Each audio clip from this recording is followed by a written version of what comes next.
Hi guys! So ngayon, tuturuan ko kayo kung paano maglagay ng fertilizer sa bougainvillea. Okay, ang gamit ko ngayon ay complete fertilizer.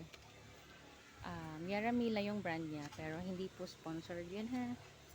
Okay, so meron ako ditong iba-ibang sizes ng bougainvillea. Ito,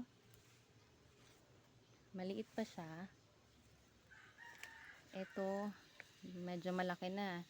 So, kaya nilagay ko tong iba-ibang sizes kasi iba-ibang sizes ng bougainvillea, iba-iba din ng requirement ng fertilizer. So, eto, since maliit pa, pwede na to na mga 1/3 tablespoon ng complete fertilizer. So, yung iba nilalagay dito sa gilid, naghuhukay pa sila ng konti lang, nagbubutas sila sa ano.